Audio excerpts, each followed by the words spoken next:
o Evangelho do Senhor, através dos ensinos de Atos, na proposta que a nossa igreja vem seguindo, né? Então eu gostaria de, antes de qualquer coisa, chamar as crianças para cá para frente, quer dizer, para cá para dentro, né? Para a gente poder orar, porque elas também vão ser direcionadas para ouvir o ensino da palavra de Deus na linguagem delas. Quem vai nos conduzir, graças a Deus, será o nosso pastor Jackson, que vai ser a mão de Deus nessa noite, trazendo a palavra para os nossos corações. Chega para cá, gente.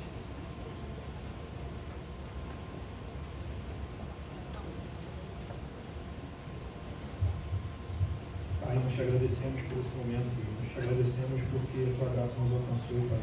E a gente pode adorar a ti, Deus.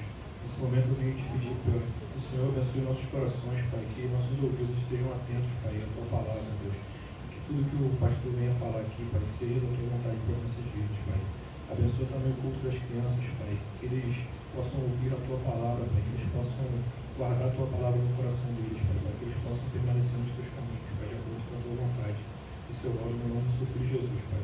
Amém. Amém, graças a Deus.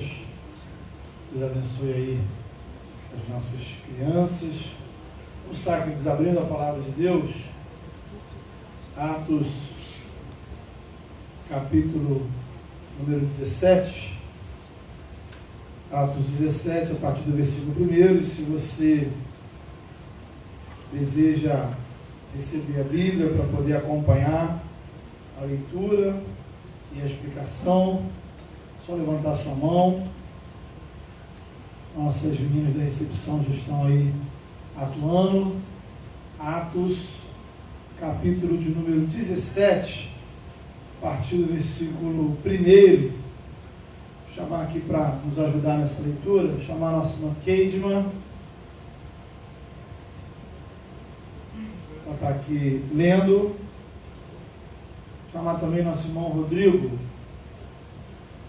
Então a gente vai, como primeiro são as damas, né? Então, a Keidman vai ler do versículo 1 até o 15, o Rodrigo do 16 até o 34. Atos, capítulo 17, a partir do versículo 1. Acompanhe aí na sua Bíblia a leitura e a explicação da palavra do Senhor. Passando por Anfípolis e Apolônia, chegaram a Tessalônica, onde havia uma sinagoga de judeus. E Paulo, como tinha por costume, foi ter com eles, e por 3 sábados disputou com eles sobre as Escrituras, expondo e demonstrando que convinha que o Cristo padecesse e ressuscitasse dos mortos. E este Jesus, que vos anuncio, dizia ele, é o Cristo. E alguns deles creram e ajuntaram-se com Paulo e Silas, e também uma grande multidão de gregos religiosos e não poucas mulheres principais. Mas os judeus desobedientes, movidos de inveja, tomaram consigo alguns homens perversos dentre os vadios, e, ajuntando o povo, alvoroçaram a cidade, e, assaltando a casa de Jason, procuravam tirá-los para junto do povo. E não os achando, trouxeram Jason e alguns irmãos à presença dos magistrados da cidade, clamando: estes que têm alvoroçado o mundo chegaram também aqui, os quais Jason recolheu. Todos estes procedem contra os decretos de César, dizendo que há outro rei, Jesus. E alvoroçando a multidão e os principais da cidade, que ouviram estas coisas,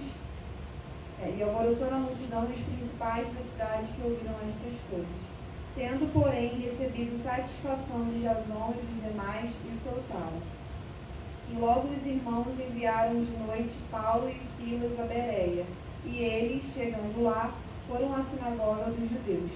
Ora, estes foram mais nobres do que os que estavam em Tessalônica, porque de bom grado receberam a palavra, examinando cada dia nas Escrituras se estas coisas eram assim. De sorte que creram muito deles, e também mulheres gregas da classe nobre, e não poucos varões. Mas logo que os judeus de Tessalônica souberam que a palavra de Deus também era anunciada por Paulo e Bereia, foram lá e excitaram as multidões. No mesmo instante, os irmãos mandaram a Paulo que fosse até o mar, mas Silas e Timóteo ficaram ali. E os que acompanhavam Paulo o levaram até Atenas, e recebendo ordem para que Silas e Timóteo fossem ter com ele o mais depressa possível, partiram. Enquanto Paulo os esperava em Atenas, o seu espírito se revoltava em face da idolatria dominante na cidade. Por isso dissertava na sinagoga entre os judeus e os gentios piedosos, também na praça, todos os dias entre os que se encontravam ali. E alguns dos filósofos epicureus e estoicos contendiam com ele, havendo quem perguntasse: quem quer dizer essa tagarela? E outros, parece pregador de estranhos deuses, pois pregava a Jesus e a ressurreição. Então, tomando-o consigo, o levaram ao Areópago, dizendo: poderemos saber que nova doutrina é essa que ensinas, posto que nos trazes aos ouvidos coisas estranhas? Queremos saber o que vem a ser isso, pois todos os de Atenas e os estrangeiros residentes de outras coisas não cuidavam senão dizer ou ouvir as últimas novidades. Então Paulo, levantando-se no meio do Areópago, disse: senhores atenienses, em tudo vos vejo acentuadamente religiosos, porque passando e observando os objetos de vosso culto, encontrei também um altar no qual está escrito: ao Deus desconhecido. Pois esse que adorais sem conhecer é precisamente aquele que eu vos anuncio, o Deus que fez o mundo e tudo que nele existe, sendo ele Senhor do céu e da terra, não habita em santuários feitos por mãos humanas, nem é servido por mãos humanas como se de alguma coisa precisasse, pois ele mesmo é quem a todos dá vida, respiração e tudo mais. De um só fez toda a raça humana para habitar sobre toda a face da terra, havendo fixado os tempos previamente estabelecidos e os limites da sua habitação, para buscarem a Deus, se porventura tateando o possam achar, bem que não está longe de cada um de nós, pois nele vivemos e nos movemos, existimos, como alguns de vossos poetas têm dito, porque dele também somos geração. Sendo, pois, geração de Deus, não devemos pensar que a divindade é semelhante a outro, a prata ou a pedra, trabalhados pela arte e imaginação do homem. Ora, não levou Deus em conta os tempos da ignorância.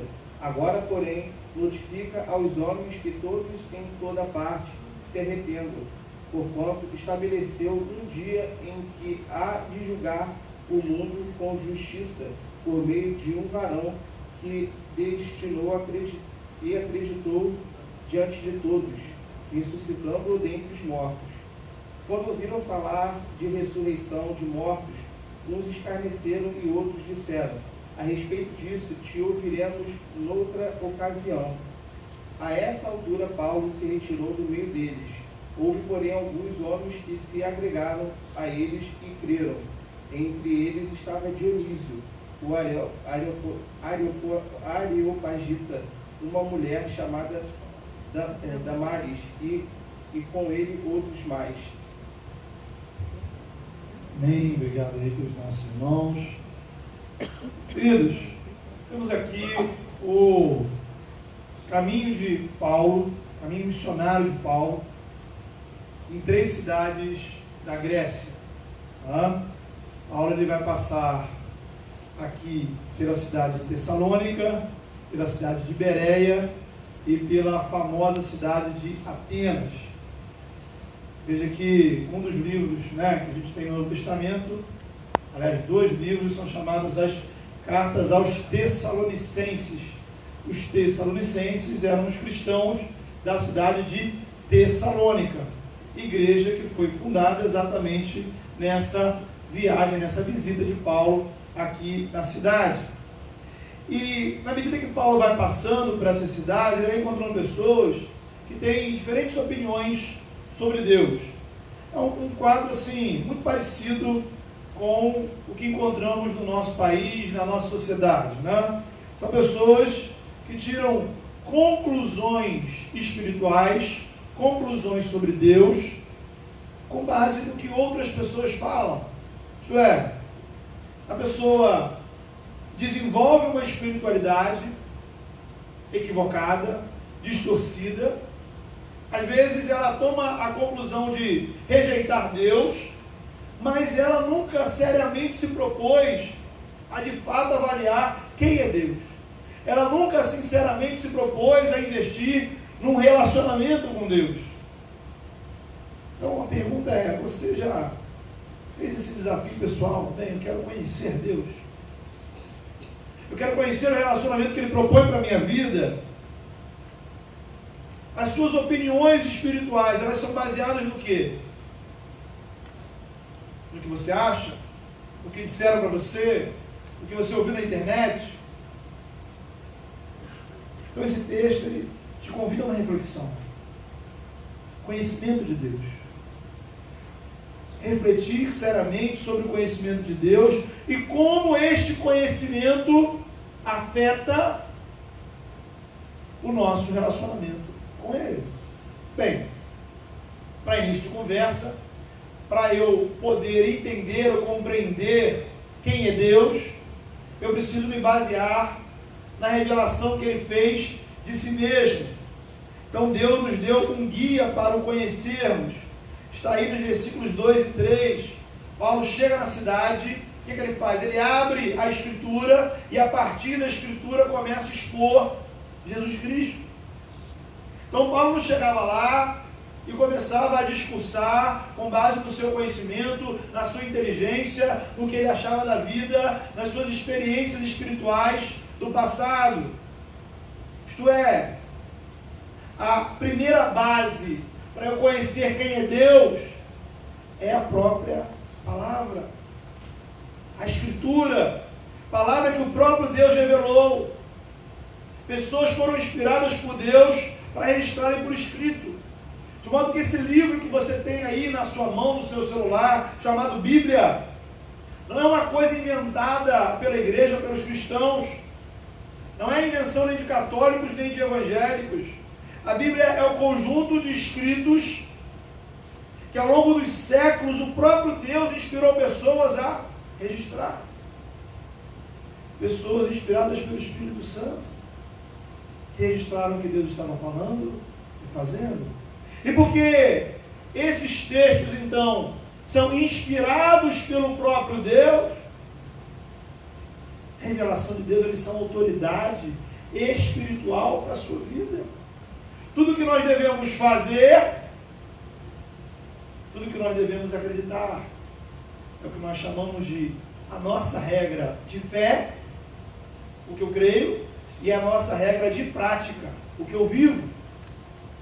Então, agora, há um detalhe, porque se de um lado a Bíblia é importantíssima, e a função dela na nossa vida é insubstituível, a Bíblia não é o nosso Deus.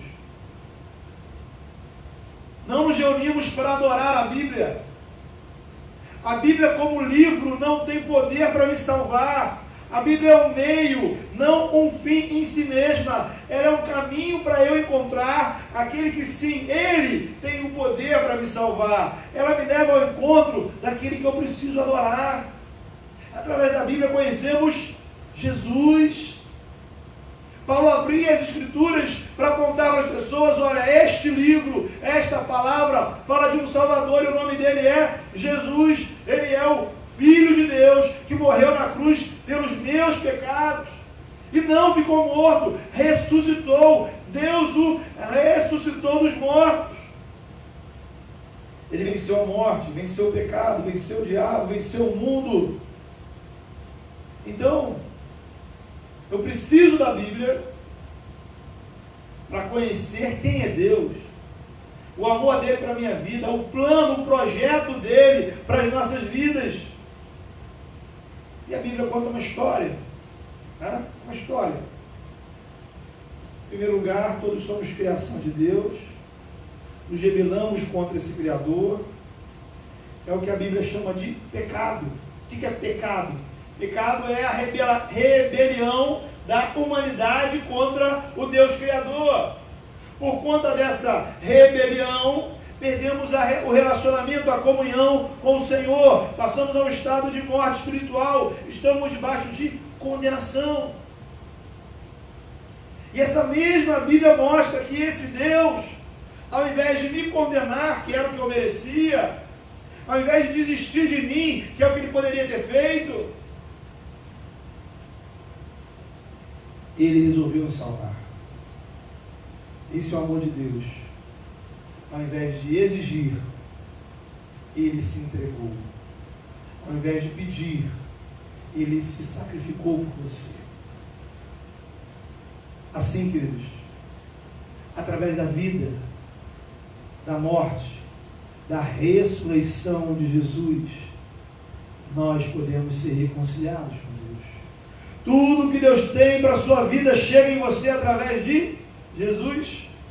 Só existe relacionamento, intimidade, comunhão com Deus, vida com Ele através de Jesus. E você só chega a Jesus quando no seu coração você se abre, reconhece, se prostra e confessa Jesus como seu único e suficiente Salvador.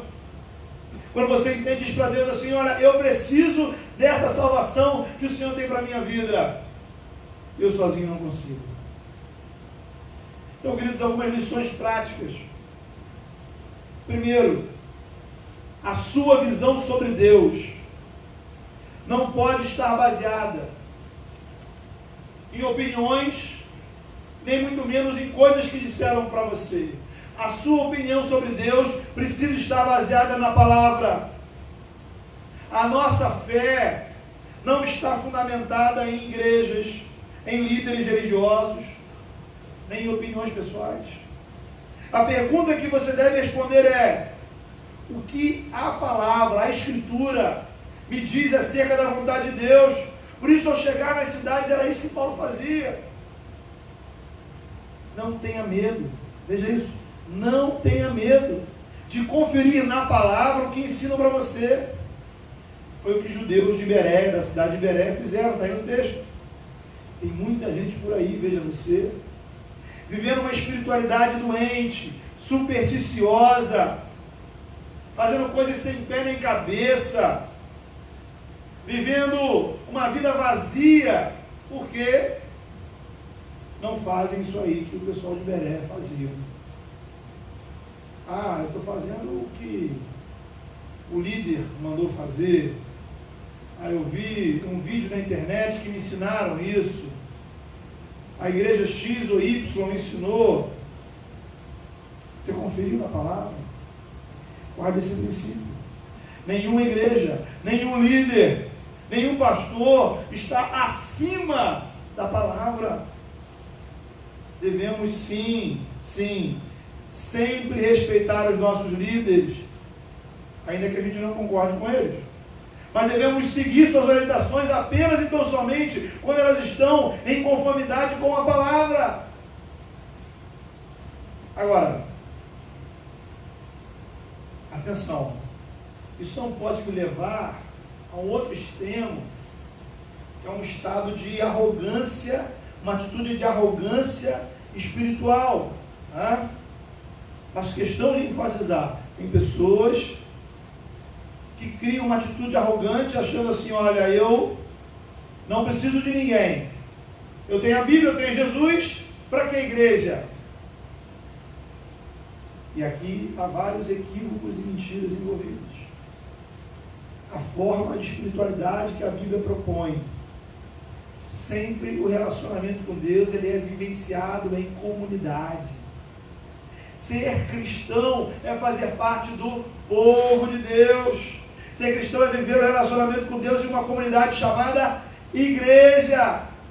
na qual somos admitidos por meio do batismo. E nessa igreja, a palavra de Deus nos ensina que o próprio Espírito Santo capacita pessoas a nos orientar espiritualmente.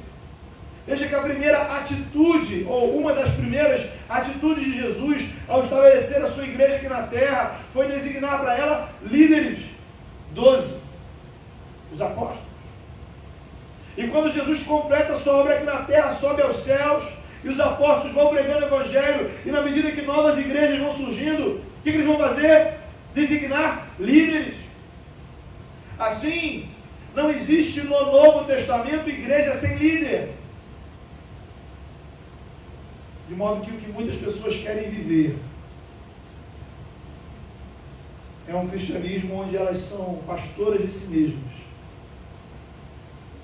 ensinam a si mesmas, exortam a si mesmas, encorajam a si mesmas. Isto é, um cristianismo egocêntrico. E que a gente pode dizer com propriedade, não é cristianismo.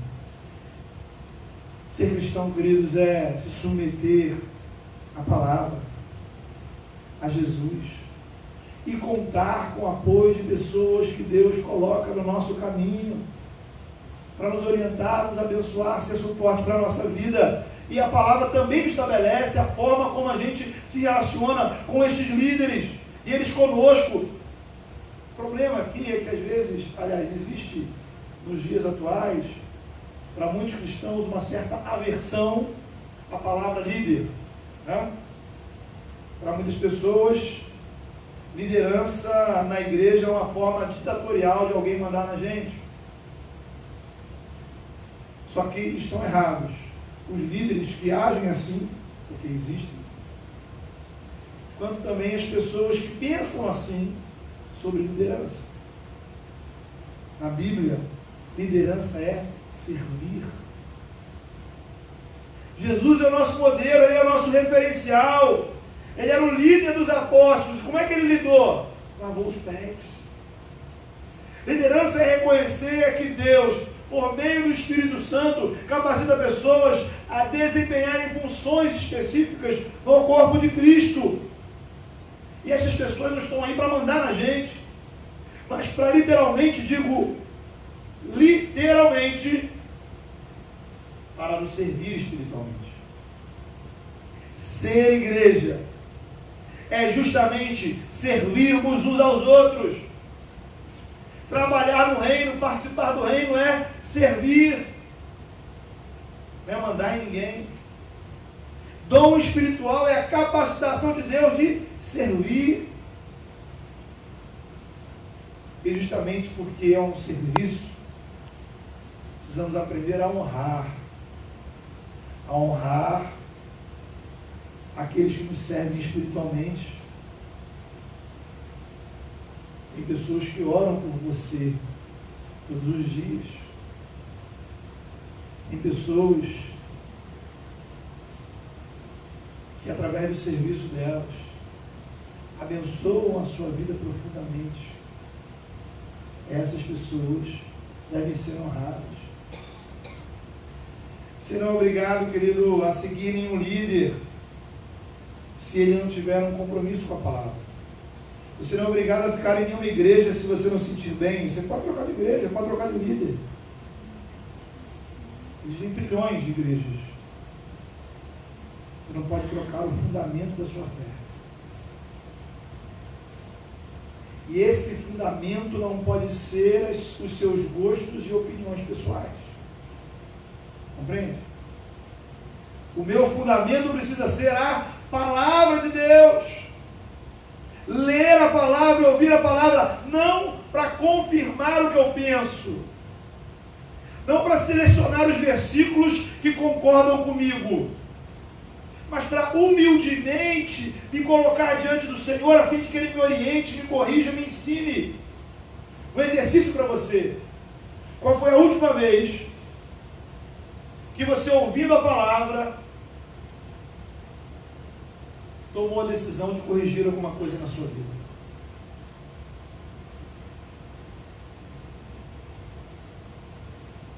Você ouviu, você leu, você entendeu? Eu preciso corrigir essa área da minha vida. Tem algumas opções. Letra A, né? Você já morreu, está no céu, e o que a gente está vendo é apenas um holograma, né? Então você não está mais aqui, de modo que a sua vida é perfeita. Então você não tem nada para corrigir. Verdade? Letra B. Você não está ouvindo a palavra com atenção. Letra C. Você está ouvindo, mas não está colocando em prática. A palavra de Deus, ela é o fundamento para o nosso relacionamento com o Senhor.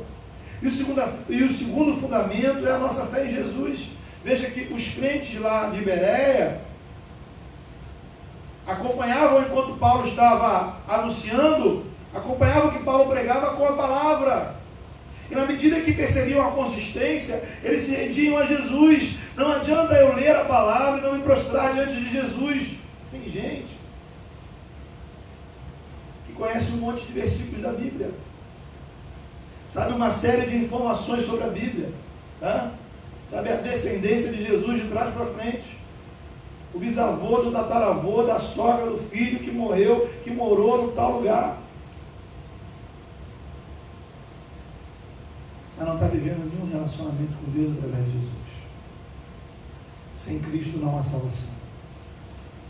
Sem Cristo não há relacionamento com Deus. Veja, os judeus, por exemplo, conheciam a Escritura, conheciam a Bíblia, acreditavam em Deus, tinham uma vida moralmente aceitável na sociedade. Mas muitos não reconheceram Jesus como seu Senhor e Salvador. Não desfrutavam da esperança em Cristo. Queridos, Evangelho é crer e confiar que Jesus morreu na cruz por mim, que Ele ressuscitou e que por Ele eu tenho um relacionamento novo, vivo e eterno com Deus.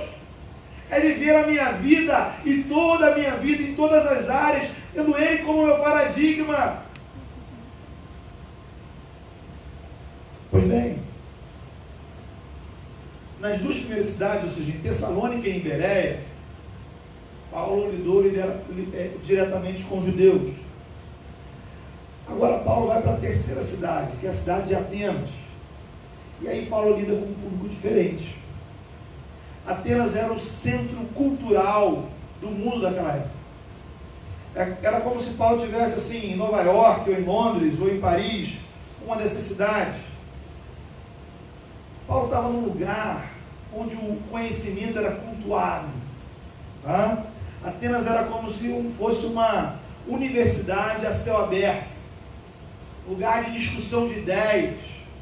Estamos aqui no berço da cultura e do pensamento ocidental. Era a cidade que respirava os filósofos, Sócrates, Platão, Aristóteles, por todo lado haviam pensadores, discussões intelectuais sobre quase tudo. E Paulo está ali, no meio daquela galera. E de repente, ele está cercado por uma roda de filósofos, estoicos, epicureus, que eram as duas principais correntes de pensamento da época. E como é que Paulo lida com isso, né? Aqui a gente aprende uma lição interessante. Aprender a fazer uma avaliação espiritual da realidade. Veja, ser cristão, orientado pela palavra, rendido aos pés de Jesus, significa que podemos admirar a sofisticação intelectual e artística do mundo à nossa volta. Mas eu não posso deixar de perceber o tipo de espiritualidade que está envolvida nesta sofisticação. Então, de um lado, ser cristão não é me isolar dentro de uma igreja e achar que tudo lá fora é feio e ruim. Ao contrário, entendemos que há beleza, à criatividade, à inteligência, a coisas espetaculares produzidas na cultura pelo homem. Mas isso não pode tapar meus olhos para o vazio espiritual da sociedade que nos cerca. Paulo estava em Atenas, a capital cultural do mundo. Ele tinha muita coisa para ver, ouvir, admirar, muita gente interessante para conversar, monumentos fantásticos, que inclusive estão de pé até hoje. Mas veja o versículo 16. O texto diz que o que chamou a atenção de Paulo foi a idolatria da cidade. Isso o incomodou. Havia excelente filosofia, mas profundo desconhecimento de Deus. Construções magníficas, mas gente vazia e sem esperança. Lindas poesias, mas pessoas espiritualmente mortas, longe de Deus. Querido, não podemos tirar nossos óculos espirituais a olhar a cultura do mundo que nos cerca. Isto é, você pode e deve, né?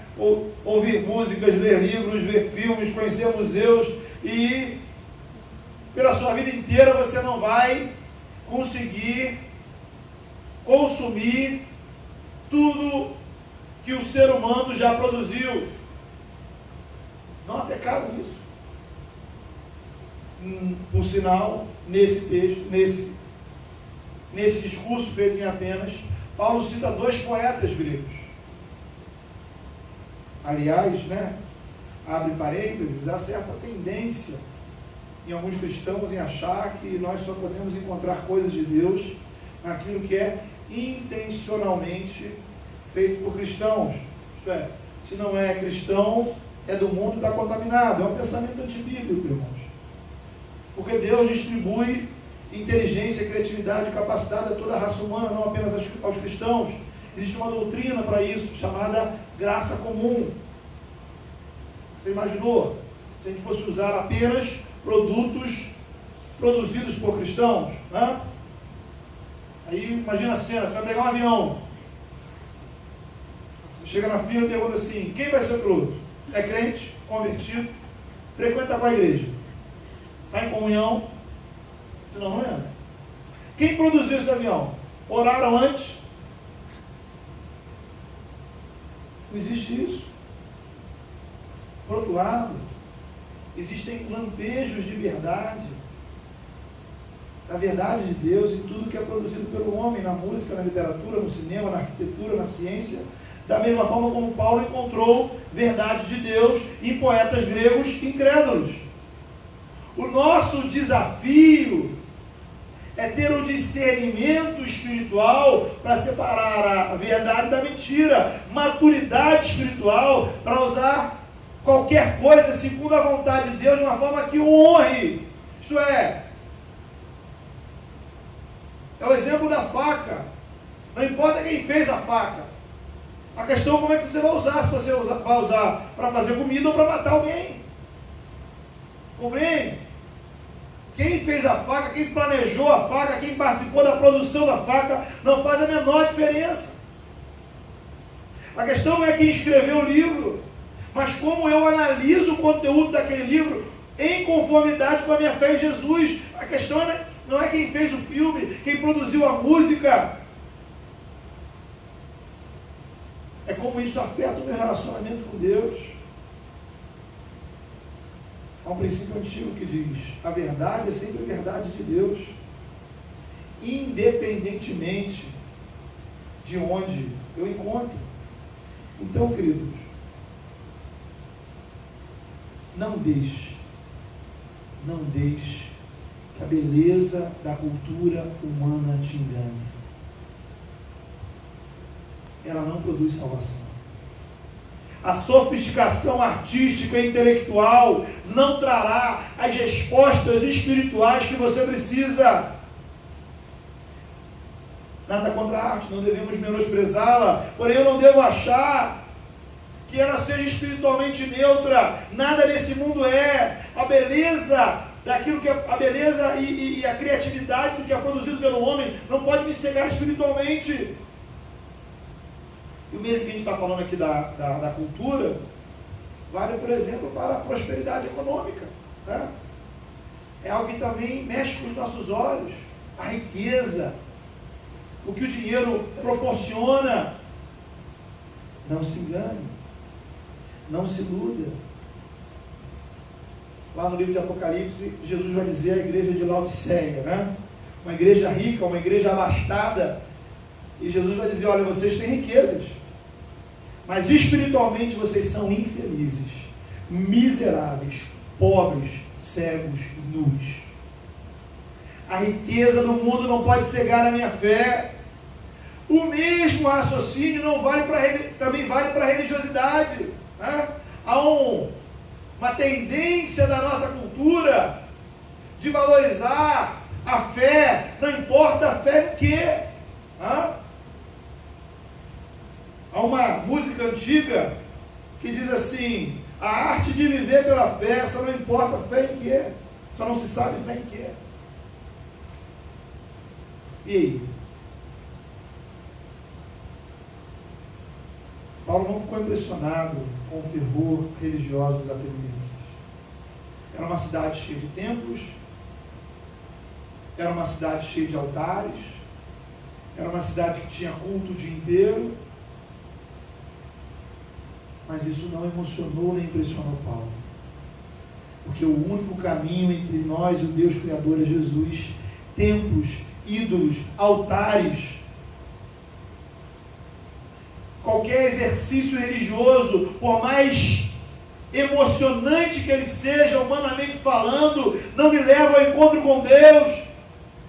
Na verdade, religiosos e ateus têm o mesmo destino diante do Senhor. Todo aquele que despreza Jesus, não importa o motivo. Veja, queridos, o que nos salva não é a nossa fé. O que nos salva é Jesus.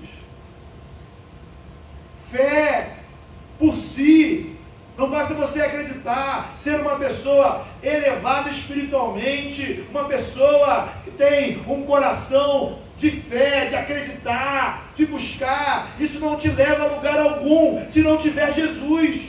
Quem te salva, quem morreu por você e quem te aproxima de Deus é Jesus. É nele que nós devemos confiar, é a ele que devemos adorar. E falando de adoração, Paulo começa a explicar para aquela galera que estava ouvindo, para aquela plateia, quem é esse Deus? Bem, em primeiro lugar, esse Deus é o Criador, maior e distinto de toda a criação. Deus não pode ser, consequentemente, uma estátua, uma árvore, uma estrela, um peixe, porque Ele criou todas as coisas. O universo é obra pensada, desenhada, planejada, executada pelo Deus Criador. E esse Deus que criou continua a sustentar.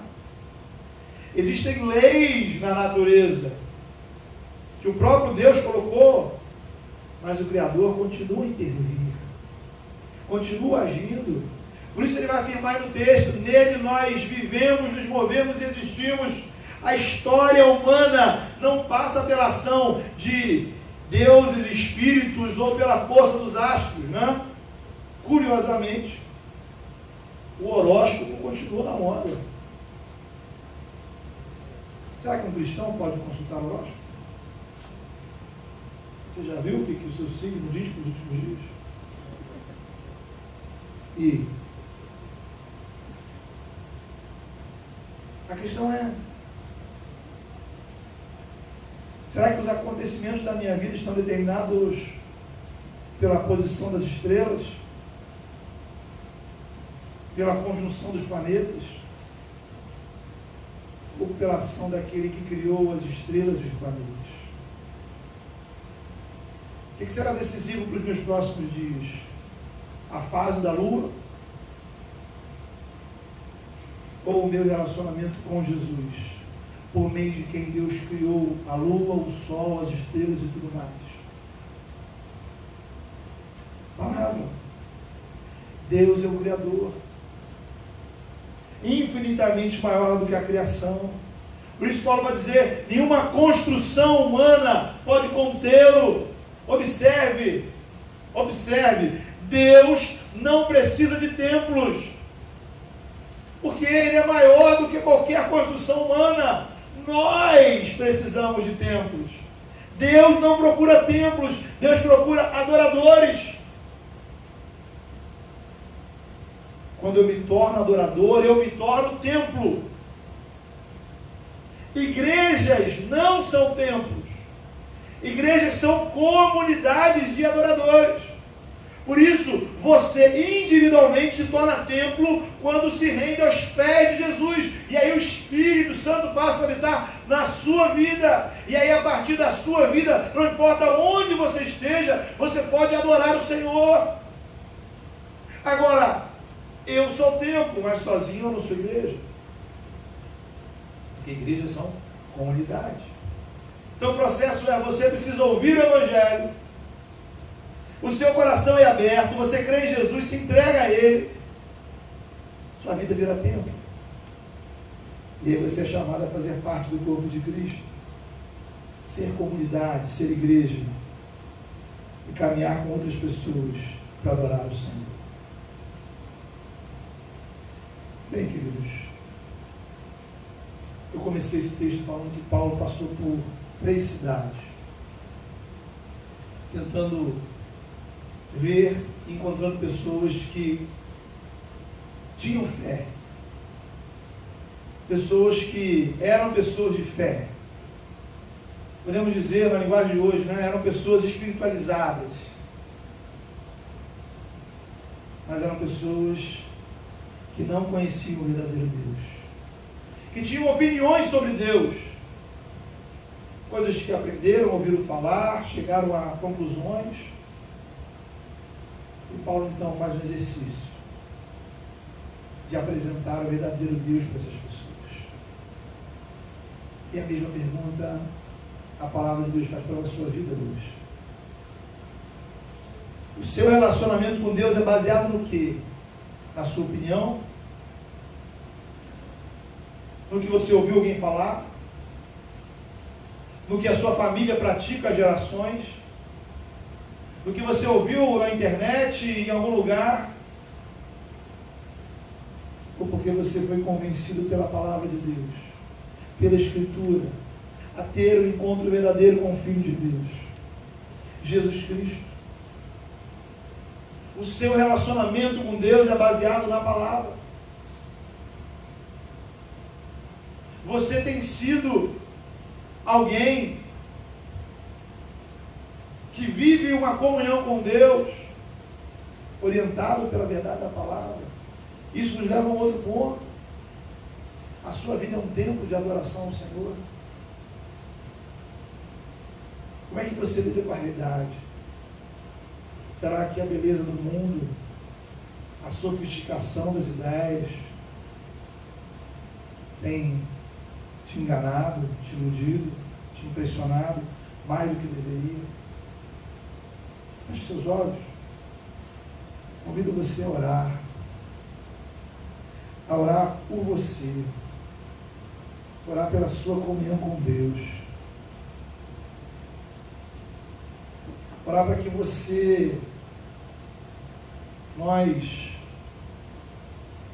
perguntamos aqui na mensagem: qual foi a última vez que você corrigiu alguma coisa na sua vida porque ouviu a palavra? Hoje pode ser uma oportunidade de você tomar uma decisão, ou tomar decisões de mudança, de correção, baseado na palavra de Deus. Não no que você acha, não no que você pensa, não na sua avaliação, não na sua ponderação, não no que disseram para você, porque é a palavra. E a partir da palavra, você se compromete com o Senhor a atitudes de mudança de vida.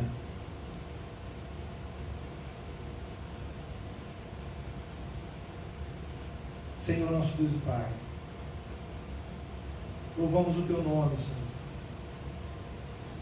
Glorificamos o Teu nome porque o Senhor, ó Pai, na Tua grandeza, no Teu amor por nós, nos deu a graça, Senhor, de termos em nossas mãos a Tua palavra. Pai, que preciosidade podemos, ó Pai, tomar conhecimento do Teu amor por nós.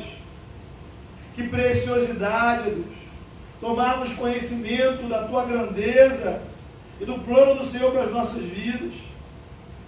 Em nome de Jesus, ó Pai, nessa noite, que o Teu Espírito Santo guie os nossos corações a atitudes, ó Pai, de correção. Livra-nos, ó Pai, de uma espiritualidade supersticiosa. Livra-nos, ó Pai, de uma espiritualidade, Senhor, de um relacionamento com o Senhor baseado em coisas que ouvimos,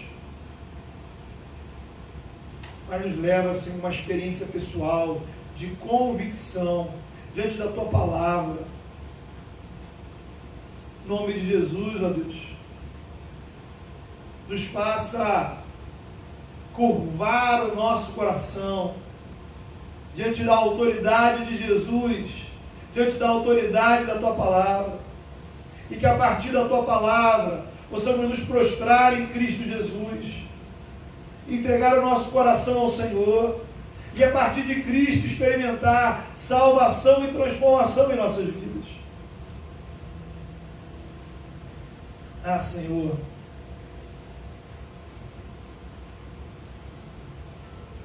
abre os nossos olhos, Deus. Não permita, Senhor, que a gente se deslumbre e se engane com a beleza do mundo, que a sofisticação, que a beleza, que a grandeza, que a criatividade, tudo aquilo que o homem produz, não possa, Senhor, nos iludir nem nos enganar. Dá-nos olhos espirituais, e que a gente, de fato, ó Pai, se deslumbre com o Teu Evangelho. Que a gente se deslumbre, ó Pai, com esse amor maravilhoso que deu o Teu Filho pelas nossas vidas. Que a gente se deslumbre, ó Pai, com a história do Evangelho, da graça, do perdão de pecados, da transformação de vidas. Que a gente se encante novamente, Senhor. Se encante com a beleza, Senhor, que é a salvação, que é a Tua glória, que é o contemplar a Tua face. Resplandece a Tua glória sobre nós e permita-nos, ó Pai, que os nossos olhos se encantem, Senhor, com a beleza do Teu amor, com a alegria, com a graça, com o prazer de Te servir, de fazer parte do Teu corpo. Ó Deus,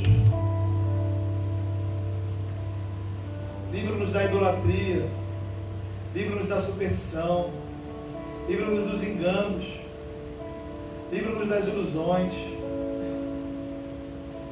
Guia-nos, ó Pai, pela palavra, Senhor. Que a gente possa, Senhor, nessa noite tomar decisões de correção, corrigir na nossa vida aquilo que não Te agrada e seguir um caminho, Senhor, de acordo com o Teu querer e a Tua vontade. Em nome do Teu Filho Jesus.